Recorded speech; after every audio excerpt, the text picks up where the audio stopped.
hello. Sorry, let me go to, oops, let me mute my computer.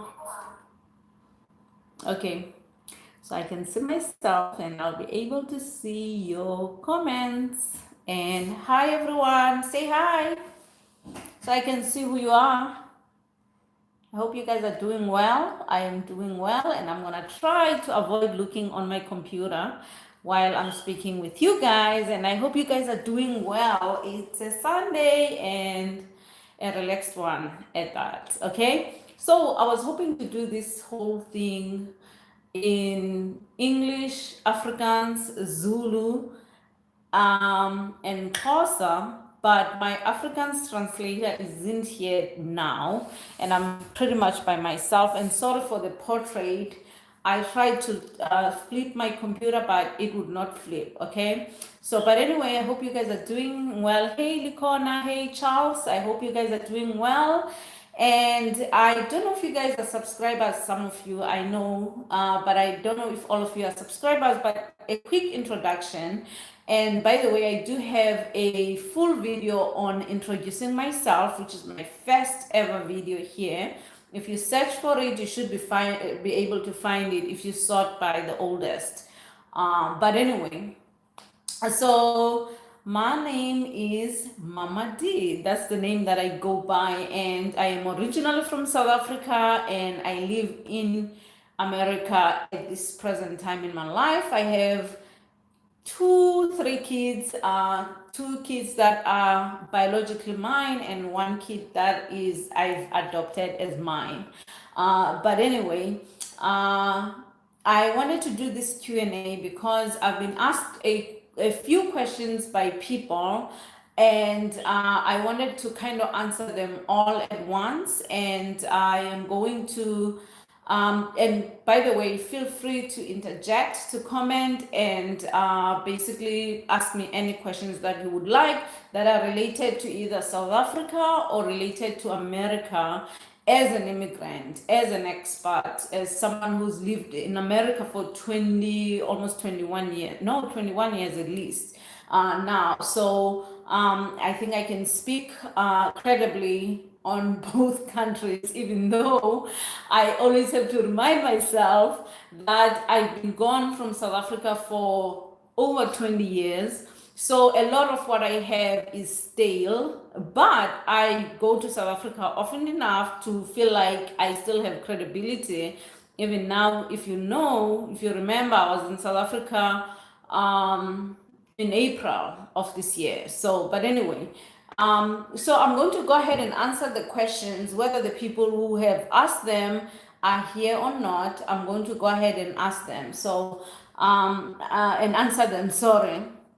So one of the question, and I feel like I have to answer this question first because I did post and I asked people to ask questions directly to me, and this person asked me questions about like what parenting advice can I give that has to do with, like raising children, because they feel like my family is so close and we spend a lot of time together.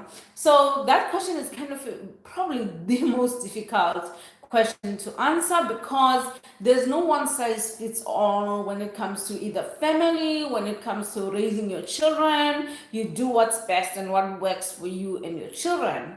But I can say, and also I can say that I think my children are old enough at this point that we have, like an understanding. I have things that I value, they have things that they value. And so we have an understanding. And another thing is, my children were, growing up, I had things that I had taught them about what's important to me, things that I cannot compromise on, things like education, doing well in school, because the reason why we're here in America is because, oops, sorry, I'm using my cup to basically prop my phone. But the reason why we're here in America to begin with, it was because my husband had the right kind of education and we were able to move to America. And so for our family, education is something very important. So I kind of taught them that there are things that I don't want to compromise on. Everything else, I think I gave them options as to how to go about, like living their lives. But it doesn't mean that I basically said, okay, you guys take care of yourselves, you're on your own now, right? I basically said, these are my values and these are the things that are important to me. And for me, the thing is that what people don't understand is that when you are expats, like meaning as expatriates, and you've moved away from your home, the only thing that's real that you cannot take for granted is your family, because it's all that you have. Everything else is literally out of your control. And so for us, moving away from home pretty much kind of helped us, form a stronger bond as a family, because like that's all we had. Our family, it was the only thing that was like a security for us, is knowing that we have each other. So I taught my kids those things from a very early age, because I want them to be aware that that's what I value. So we have a common understanding about what's important to us as a family. And so spending time together is something that we literally value. And here's another thing. It doesn't mean we're perfect. No, we're not. We're far from being perfect. But and a lot of times I'm not going to broadcast, like either my differences with my kids or things that I don't necessarily, like about my children, because I love them even when they do things that sometimes I'm not happy with, some things that I don't like, right? So you see the difference there. I understand my love for them even if I disagree with them on some things. So we have that common understanding. And another understanding is that we are not perfect.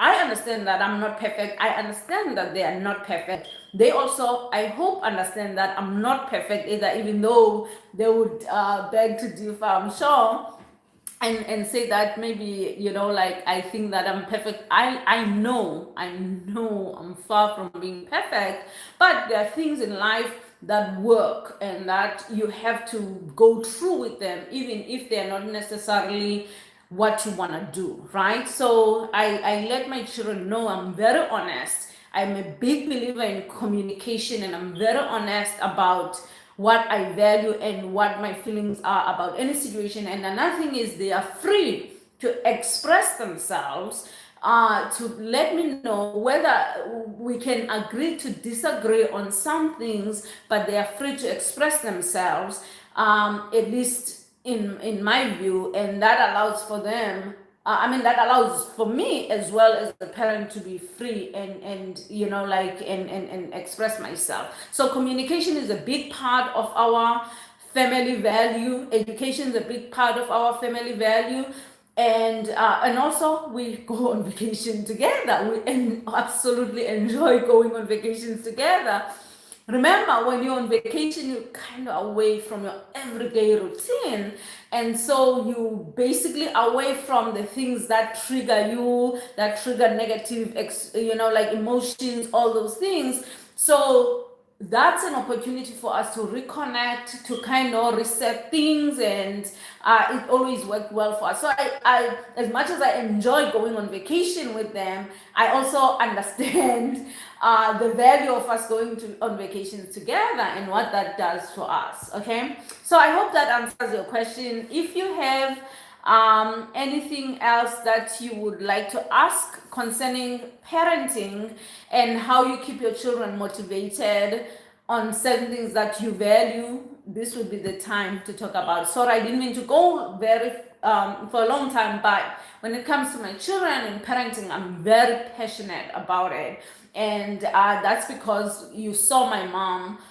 She was very, very important to me because she's my parent, but she taught me a lot of values that I took to my adulthood, and I would like to impart those to my children so that they can build on that. And hopefully they are listening. I don't know if they're watching right now or not, so I don't know. But anyway, I hope you guys are doing well. So here's another thing that people have asked me. What products do I use for my face? Okay. So this one, I grew up in South Africa and I moved to America when I was 23 years old. So at the time when I moved to America, I was using in South Africa products called Yardley. I don't know if they still exist, but that was the product I was using before I moved to America. So when I got to America, I didn't know what to use. I went to I believe maybe Walmart, I don't know. But I went to a store and I looked at different products and I happened to stumble up on something called Neutrogena. And I believe at the time they were selling it a lot on television. So I kind of said, okay, let me try this. So I tried Neutrogena and I know it's a drugstore. What in America they call pharmacies, drugstores, right? So it's a drugstore it's a drugstore, I can speak. It's a drugstore product. And so a lot of people don't like to use that because, they either, have reasons, I don't know, or they buy to the fact that I don't want to use drugstore products. But for me, I used the product, it worked well. My face at the time was still it was in great condition when I started using it. So, but when I started using it, I didn't have any issues with it. So I just continued for the last 21 years. And I hope Neutrogena could pay me to be their spokesperson. If anybody from Neutrogena is listening, but I've been using their products from the drugstore. My routine is very easy. I wash my face with their face wash. You can use anyone. Like if you have oily skin, you can, which is what I have, you can use the one that doesn't have oil. If you have dry skin, you can use one that adds oil in your face, or at least I don't know. But the point is that find the one that works for you. Use their wash, use their facial scrub once a week. Sometimes I use it more than that because it's general enough. And then I wipe my face with a towel. I try not to, rub too much. I just try to, pat it dry. I'm not that careful, but the point is I dry my face, not in a rough, irritating way, just gently. And then I use their moisturizer. I think the key to products is to use the same line of products because there's no contradiction. You hope that they've tested them together to prove that, they don't, what's the word I'm looking for? They don't conflict, cause a conflict in your face. But anyway, so that's what I use, and I put the moisturizer and I'm done. Okay. And so I've used that, for the last 23 years. And here's another thing that I do additionally. I don't use a lot of makeup. I know I look like I have a lot of makeup right now, but that's because I was going to be in front of the camera. Many times, even when I'm going to work, I just do my eyebrows because I don't have any eyebrows. I've never used a falsie. I've tried and I failed dismally. And so I use very little makeup and I use foundation very less. When I was young, I used to break out, and I noticed that I was breaking out when I had foundation. Having said that, with Neutrogena products, I don't have that problem at all. And here's another thing about skin that I know to be a fact. If you eat a lot of sweet stuff, you will break out. Sugar causes breakouts, okay? You gotta be careful about eating too much sugar. I didn't gain weight because I was eating a lot of sugar. I gained weight because I love meat, okay? But fortunately, meat doesn't give you pimples like sugar does. If I eat a lot of sweet stuff, I start to break out. So try and stay away from that.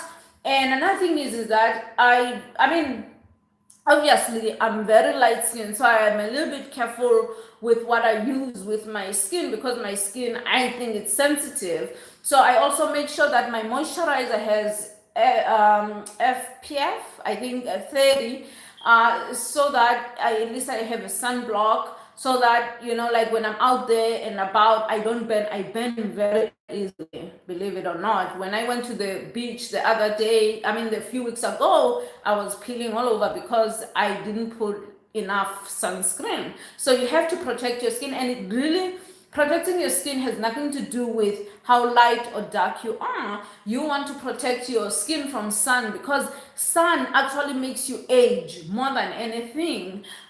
So for instance, you can be like, I know in other cultures they like to put sun hats and stuff like that, and if you're dark skin, the assumption is that you are already protected.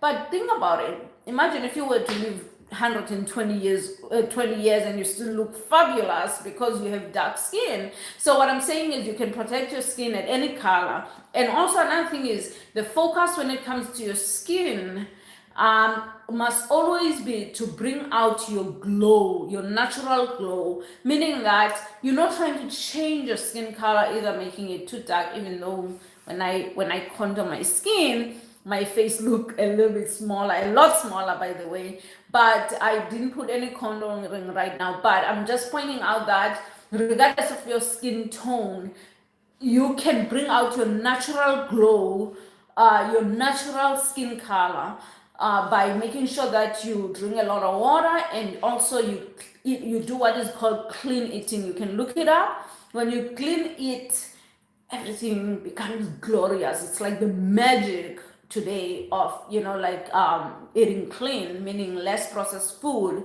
if you can help it. So I wanted to talk about that because people have asked me. I don't necessarily consider my skin that much more beautiful than the average person, but I understand what people mean when they say, like they may mean, you don't have as many, I don't know, blotches or pimples or whatever they mean. The point is, I've been using the same products. I've been consistent. I don't change them because I feel like changing them. I just continue to use the same products, and they've worked for me. I've told other people as well who have asked me in the past that that's what I use. I know some people, who started using Neutrogena products, and they've found positive results as well.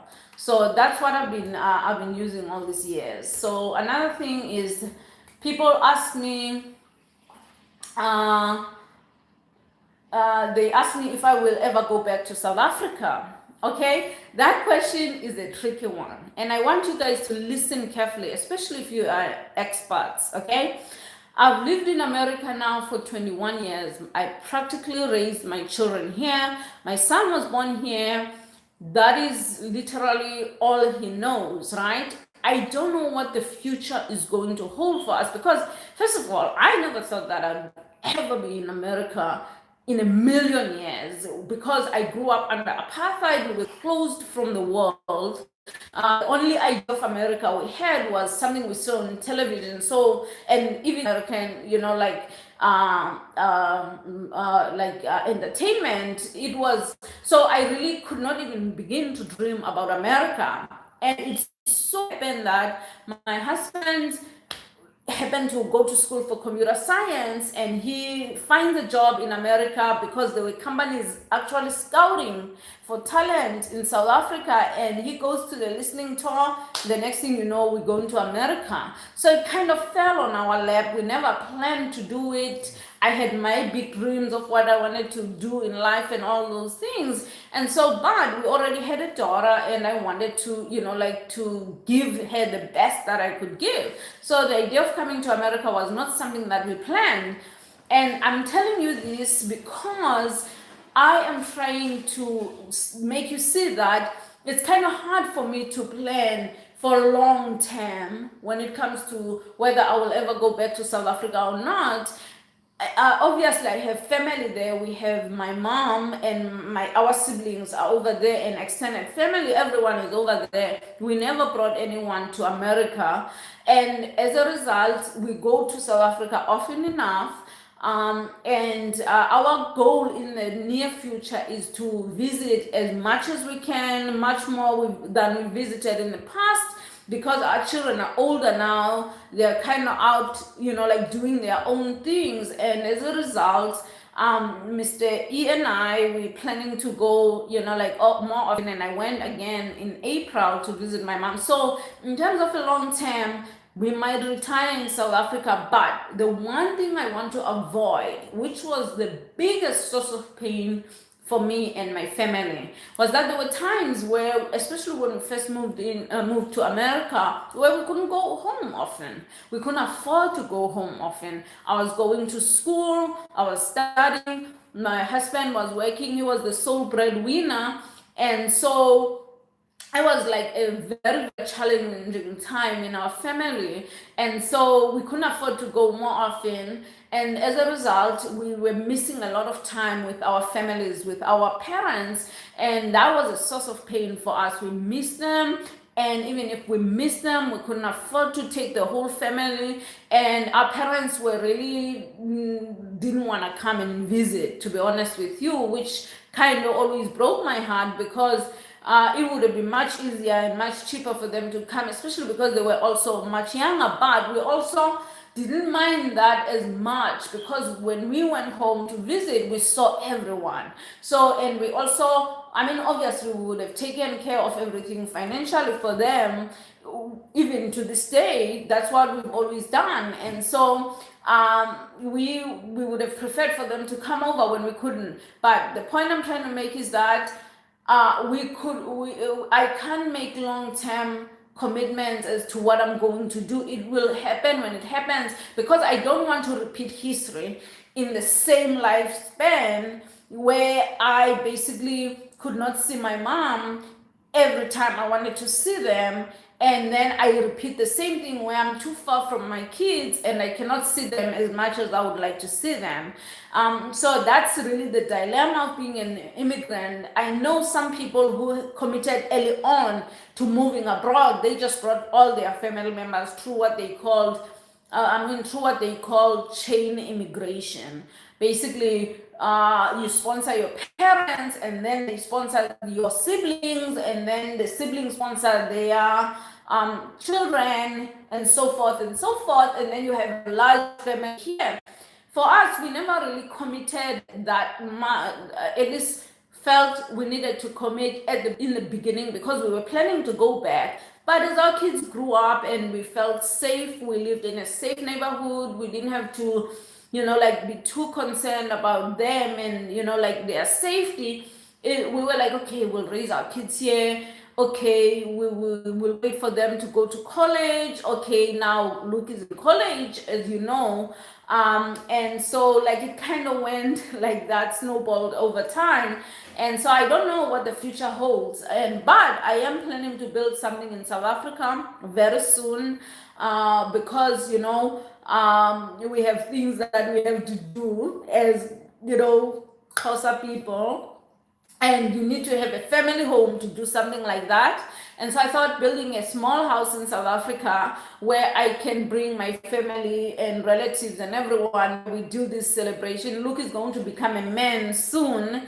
And those who don't know, we initiate our young men into manhood, and so it's something you do it in your ancestral home, in your father's home. And so we thought, let's build something small, and so we can have a place to be able to do that and have everyone. It's a big deal. Those who live in South Africa, they know how much of a big deal that is. It's almost similar to graduating college here in America. It's a big deal for a family. It's a big deal for young men. And so we wanted to have something like that. Everything else, like just to introduce our children to our culture too, because that's another downside, like of being away from your culture. A culture is a group of norms and practices that a group of people do, or, and so that environment, they are removed from that environment. So we have to have a way to introduce them to that environment so that they don't feel like strangers to that culture and always feel connected, which is why I'm always happy when we get together as South Africans, Africans, here in America, because that gives an opportunity for our children to be around other people from the same background as you without just being around their parents. So it's been very, very helpful. Since we're in that topic of like young people, as you know, Kit is working now, and Luke is in college, and he just finished his first year of college. So, by the way, I never touched this subject because it was kind of a disappointment for him, for Luke. So Luke was accepted to 7 colleges, okay, including all his dream colleges: New York, University of New York, University of Southern California, UNC Chapel Hill, and like all, Rochester Institute of Technology, all these universities. And so, but the problem came when it came to financing. A lot of these colleges, by the way, I had no idea they cost as much as 80,000 a year. Okay, and so for me, I didn't mind, let's say, paying for something that's equivalent to a public education here in America, but it meant that I was gonna our family would have to bring in upwards of like 40,000 a year, and I just could not fathom, shelling out that kind of money. It meant that basically, if we took out loans, right, just to cover what was not covered by the scholarship, we would have been in deep trouble, because you have to start out with a huge deficit in life, and we did not want to do that, because that's basically a transfer of our wealth from my generation to basically taking it away from his generation. Do you understand what I'm saying? So a college is not just being accepted. He was given a good amount of what you call a scholarship, but it would not have been enough. We would have to maybe do 1 year and then have him sit out 1 year. It was not necessary, and I had to go back to my own values, which is, why do you even go to school? Is it necessary to go to the best school, or is going to the best school a guarantee of success? And I had to dig back really and really make him understand that ultimately, if you are focused and you know what you want and you work hard in life, you can achieve a lot more than someone who has access to those best schools but don't work, just as hard. So that was my thing, I was like, I'm not going to transfer basically our wealth from this generation when we came from nothing. My husband and I literally came from nothing. And so we would just basically be turning over our wealth to universities, and then there's no guarantee. I remember, and again, this is not a stab on anyone. If that's what you want to do, that's totally fine. But unless you are studying something that's in high demand, maybe it's not worth the money. So my thing was that he was going to study computer science, which is in high demand. He's doing it, by the way, and he's really enjoying it. Originally, he wanted specifically game design, but the school that he's going to, they don't have straight up game design. They have computer science. So that's what he's doing, and he's absolutely enjoying it, and I'm very grateful, because, and here's the thing, I used to complain. I used to tell my kids that, when I was young, my husband and I were the first people in our family. We are last ones, and we were the first people to go to college. And not to take away from our siblings, they grew up at a time. We were fortunate in that we came of age at the end of apartheid, so we got more opportunities than our siblings. So we can't blame anyone, for having those people who came before us didn't have the opportunities. But the point I wanted to make is that we always complained that, when we started college, we had no one to hold our hand.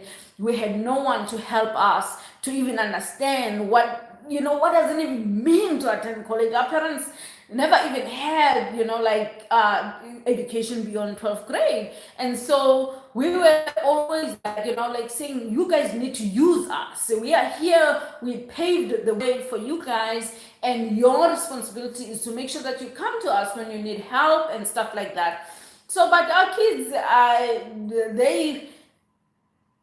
that's their way of dealing with life. Remember, they grew up with much more privilege than we did. And so they kind of always want to pave their own way, We were shocked when Luke said, "Oh, I'm actually enjoying computer science," because we're like, you should ask us. Having said that, computer science, the basics of computer science are very general. Everybody learns logic and stuff like that, and then depending on the path you're taking and what languages you're taking, it differs. But overall, the basics of it are the same. So when he went to college, he already had that, so he really didn't need us that much. But we are glad that he's enjoying computer science for that reason. So, but anyway, I think those were the main things that I wanted to take. Oh, another thing I wanted to ask those who are here. So the challenge I have as a YouTuber is I try to when I did my channel originally, I literally just wanted to share my life here so that I can record stuff, put them out there, and hopefully people would see, like what it's like to be an immigrant. Having said, my story is not representative of all immigrants. Everybody has their own path when they land here. We come here with different paths and goals, and so our lives will never be the same. But I just wanted to see them, what I was able to, like what kind of life I have here. And so, but the thing is that my channel is monetized. What that means is that when people click on my channel, I get a very tiny percentage of, revenue. Okay. So, and I won't tell you how much it is. You can look up online how much people are getting paid and deduce from there. I don't know. But anyway, so I'm enjoying doing YouTube, and I was thinking actually of reviving my other channel where I can talk about computer science. And I think it'd be helpful, especially to young Black kids who grew up like me or who have similar circumstances right now, to see, like, it's not that they don't know what's possible, but I've been, like in the game for a little while now, and I think I can be helpful in terms of, mentoring or guiding, that kind of thing. And I know if my son won't come to me for computer programming, someone else may not want to go to their parent or someone they know, but they may come to me. So I'm thinking maybe that will be helpful for someone else. So I was thinking of reviving that. But the point I wanted to make is the challenge is, it's not enough to just put out videos out there. You want to get views, okay? And the funny part is, I have videos that are doing very well, which is mind-blowing to me. One of them is about cooking steamed mealies, which is a South African dish. It's doing well. I don't even, I was surprised when I got so many views on it. And then my ancestry DNA videos are doing very well. My first video is doing well because it's the next video that YouTube recommends when people click on one of my videos. And then another video that's doing very well is when I literally just baited the audience. Basically, I just said pregnant after 40 years, after 40, and people thought I was going to say that I'm pregnant, and they click on it and it's doing exceptionally well.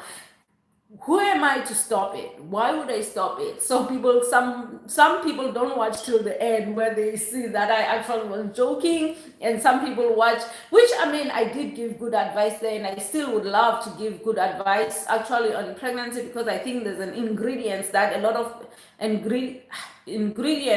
of people miss when they are, like trying to get pregnant. But the point I'm trying to make is that I want to use more clickbait titles, so that people can click on my work, because that's what other people are doing. But I also hate it when someone does it, so I also don't want to do it. So I'm very conflicted when it comes to that. So let me know if you think I should do it, okay? So let me read quickly before I stop this. And so it says, Uh, that's one of my biggest fears. I'm currently doing grade 11 in South Africa, and I'm hoping to study in the United States, but I'm afraid that my family could run into financial problems. Hey, Likona, I hope you're still watching. So the best way to study in the United States, that I'm gonna give you the best advice that I hope someone had given me. First of all, it's the best way to explore United States when you're young, have no responsibilities other than yourself and your education, and you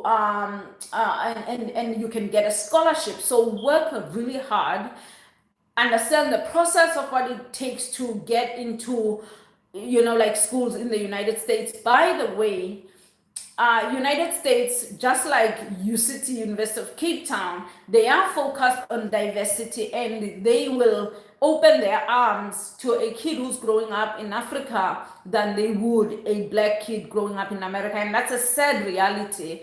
And that is because maybe they're thinking that, oh, this person had more opportunity than that person, or there's something more special about someone who grows up in a, like in a country where they're surrounded by a lot of, like negative things, especially if you grew up, like very, very, like in very low income circumstances, which is what happened to me. I was able to go to University of Cape Town because I got a scholarship, not that my mom could afford to go to take me. And same thing as my husband, he got to University of the Western Cape because he got a scholarship. So you need a scholarship. You wouldn't be able, I shouldn't say that because I don't know your financial situation, but the average South African wouldn't be able to afford to pay for even a public education, because you're looking at $26,000 a year for a public institution in America. And so that means that's what, like, if you say 3 times 15, that's 45, that's almost 400,000, like if you use a 15 to 1 rate, and like a 30,000, that's like, which is what your cost would probably be. So having a scholarship, and find a scholarship maybe that, like, you can work study here and save some of that money to go and visit your family. But don't put your family, in my view, into financial ruin. Even though I know our parents and our, like, especially from my mom's generation, they would do anything and everything to give their children education because they didn't have it themselves. They didn't have opportunities themselves. And so they do everything that they can to basically make sure that they give their children something worthwhile. So I would say get a scholarship, understand the process, apply to all sorts of universities. I would do 50-50 if you're a black student.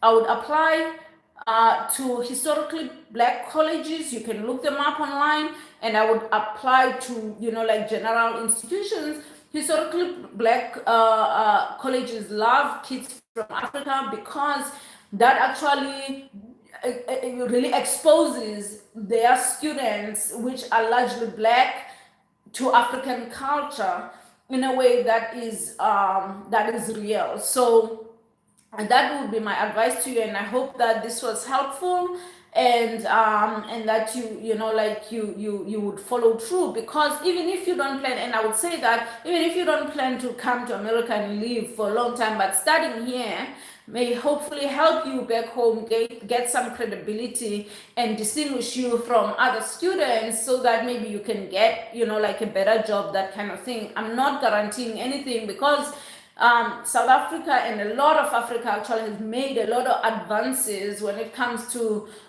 universities, and you have a lot more hungry students there. By hungry, I mean they want success so bad that they are willing to suspend everything that brings them joy now in order for them to attain the goal that their parents never had. So you have a lot of that, whereas here a lot of children are either second generation college, like, students, or third or fifth or 100th. Do you understand what I'm saying? So you are in a group of students who are very hungry, who are very idealistic about education. And so you get a lot of that. It's my view, because guess what? When I went to a technical school here. I didn't go to a 4-year college when I got here, and I didn't know what the hell to do with my life. I went to a technical college, and when I went there, I was really hungry, serious about school, and I didn't even know anything about grade point average and all those things. I just wanted to do well.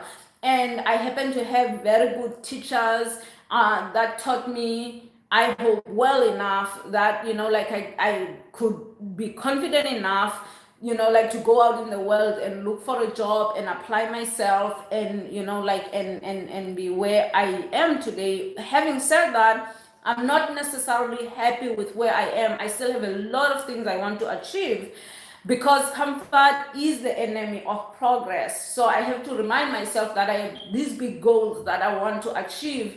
And as though one of my primary goals for staying in America and living in America was my children, I still have my own goal, and I was able to get them, like out the door, and hopefully they take whatever we've given them, me and Mr. E, everything that we've given them, and they will run with it. And I've been very fortunate, because both of them value education. They value, like brains and stuff like that. So I'm very happy with that aspect of my life. Furthermore, I would like to do, like more, like for myself, and make sure that, I attain my own goals as well, because I have no excuse now. They are grown, they're out of the house, sort of. And so they're on their way. So I'm happy with everything, where everything is. And I'm wishing you all the luck, and I hope you do very well. Sorry, I'm very long-winded, because that's just me, okay? And so I'm glad that you found it helpful, Likona. And so, but anyway, I think I'm going to end the live feed before I say anything crazy and end up, like ruining a lot of people's whatever. But anyway, I'm so thankful for all the people who supported my channel all this time, and I'm very grateful. And when you get an opportunity, share my videos, that way I can grow my channel. And as I said, I'm thinking hard of reviving my other channel, so that I can focus it on computer science. And because I have some projects that I have down the line that I would like to do and engage with those. So, but anyway, I hope this was helpful, and I had a wonderful time. I was a little nervous because I haven't done this in a long time. But we are where we are right now, and I am so grateful for everything that, like some of you have helped me with. And thank you so much. Have a wonderful rest of your Sunday. It is warm in this house, and I didn't put any AC or anything like that. But I hope you guys have a wonderful day. Okay, bye now. I'm going to end this. Let's see. How about you move? I always have trouble. Let's see if I close this. Okay, are you sure you want to stop streaming?